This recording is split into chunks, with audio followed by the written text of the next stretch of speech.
Hello everyone, साम जी सदाशिव। आप लोगों ने मुझे पहले कभी यूट्यूब में नहीं देखा होगा क्योंकि this is my first blog in YouTube. मैं सबसे पहले मैं अपना परिचय देना चाहूँगी। मेरा नाम सेजल त्रिवेदी है और मैं स्टेट लेवल के एग्ज़ाम्स की प्रिपरेशन करती हूँ। जैसे कि अभी अभी होम गार्ड का DVPST के लिए नोटिफिकेशन आउट हो चुका है, जिसमें आपकी DVPST जो है वो 13 से लेकर 6 अगस्त तक है। 13 जुलाई से 6 अगस्त तक है। और DVPST में कौन कौन से डॉक्यूमेंट लगेंगे उसके विषय में मैं कुछ चर्चा करना चाहती हूँ, क्योंकि मुझे कुछ एक्सपीरियंस है। अभी जो रिसेंटली 45 से 43 वैकेंसी UPSI की हुई, उसमें भी मेरा नाम DVPST में आया हुआ है और मैंने DVPST भी क्लियर कर रखा है और मेरी रनिंग भी हुई है। मैंने रनिंग भी कंप्लीट कर रखी है। मेरी DVPST 16 तारीख को हुई थी, जबकि जो मेरी रनिंग है वो 30 जून को थी, जिसमें मैंने 14:50 टाइमिंग के साथ अपनी रनिंग कंप्लीट करी थी। होमगार्ड के लिए भी मैंने फॉर्म भर रखा था और उसमें भी मेरा DVPST में नाम आया हुआ है। मेरे 72 मार्क्स हैं। कानपुर नगर की जो कट ऑफ गई है वो 50 नंबर पर गई हुई है और गर्ल्स की EWS की, मैं EWS कैटेगरी से आती हूँ, और जबकि मेरे 72 मार्क्स हैं और मैं कट ऑफ से कम 22 नंबर आगे हूँ। इसलिए DVPST के लिए भी मेरा नाम आया हुआ है, होम गार्ड में भी, और मैं भी DVPST के लिए जाने वाली हूँ।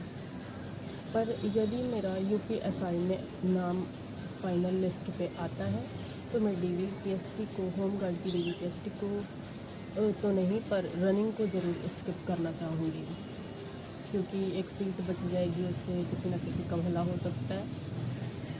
मैं आज यहाँ पर होम गार्ड के DVPST के लिए मैं क्योंकि खुद जाने वाली हूँ, तो उसमें क्या क्या डॉक्यूमेंट लगेंगे उसके विषय में चर्चा करना चाहती हूँ। क्योंकि मैंने UPSI का DVPST दिया है तो मुझे सारा नॉलेज है कि कौन से डॉक्यूमेंट ले जाने होते हैं, क्या क्या होता है वहाँ पर, क्या प्रक्रिया होती है, क्या क्या डॉक्यूमेंट्स आपको लेके जाने होंगे, किस तरह से पूरी प्रोसेस होगी। वो मैं आपको बिल्कुल साधारण रूप से बता सकती हूँ, साधारण शब्दों में।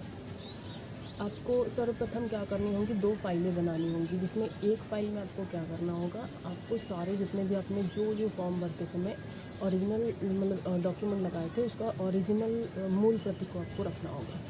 जैसे कि हाई स्कूल की जो मार्कशीट है, हाई स्कूल का लगाया था, हाई स्कूल की मार्कशीट, जो OBC से आते हैं, जो ST कैटेगरी से आते हैं, वो अपना अपना प्रमाण पत्र, जो EWS से आते हैं वो अपना प्रमाण पत्र जो ओरिजिनल है उसको रखेंगे, और जो हाई स्कूल में जिसकी सनद वगैरह है वो सब भी साथ में लेकर जाएंगे, ऐसा है।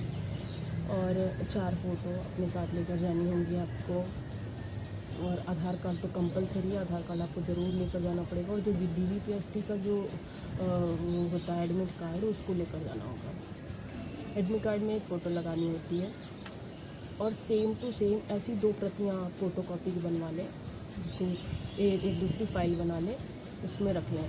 ये दोनों फाइलें आपको लेकर जानी होंगी अंदर। जैसे किसी की मम्मी पापा के नाम की स्पेलिंग में मिस्टेक है या आपके नाम की स्पेलिंग में मिस्टेक है, तो उसमें आप परेशान मत होइए। उसके लिए वहाँ पर प्रक्रिया उन्होंने बना रखी है, एक फॉर्म वो फिल कराते हैं, जिससे आपकी ये प्रॉब्लम सॉल्व हो जाती है और आप आसानी से आपका DVPST हो जाता है। बस बहुत ही बड़ी कोई मिस्टेक नहीं होनी चाहिए, हल्के फुल्के स्पेलिंग मिस्टेक्स में वो कोई बड़ा इशू क्रिएट नहीं करते हैं, आसानी से आपका DVPST करा देते हैं। साथ ही साथ जो गर्ल्स हैं उनका जो वज़न है 40 किलो तो होना ही चाहिए, मिनिमम है, ज़्यादा हो जाए तो कोई प्रॉब्लम नहीं आती है। और आपकी हाइट 152 सेंटीमीटर जर्नल के लिए और 147 सेंटीमीटर जो है वो ST और SC कैटेगरी के लिए है, और OBC के लिए है। साथ ही साथ जो बॉयज़ हैं उनका सीने का फुलाव देखा जाता है वहाँ पर, और हाइट मेज़रमेंट करी जाती है बॉयज़ के लिए। बस यही सारी प्रक्रिया है, बहुत ही सिंपल वे में आपका करा देंगे। वो लोग बहुत ही कोऑपरेटिव होते हैं, आपको डरने की कोई आवश्यकता नहीं होती है, बहुत ही अच्छी तरह से वह आपका DVPST कंप्लीट करा देंगे। और जहाँ तक हो सकती है वो आपकी मदद ही करते हैं, वो परेशान नहीं करते हैं किसी को, बहुत ही अच्छी तरह से सबसे बिहेव करते हैं।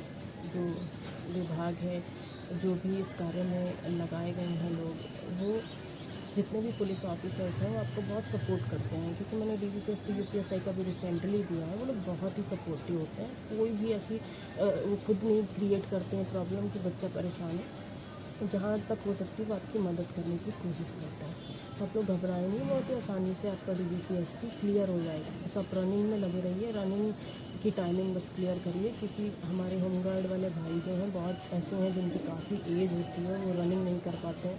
तो रनिंग में आप बहुत मेहनत करिए, क्योंकि DVPST के 10 से 15 दिन के बाद ये आपका तुरंत ही आपका DVPST के बाद रनिंग के लिए तुरंत आ जाएगा, आपको ज़्यादा टाइम नहीं दिया जाएगा।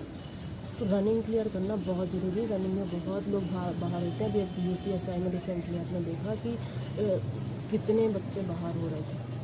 तो सोचिए, ये वैकेंसी बड़ी है, बहुत सारे लोग बुलाए गए हैं, इसमें भी बहुत लोग बाहर होंगे। DVPST में बहुत कम ही लोग बाहर होते हैं। नमस्ते।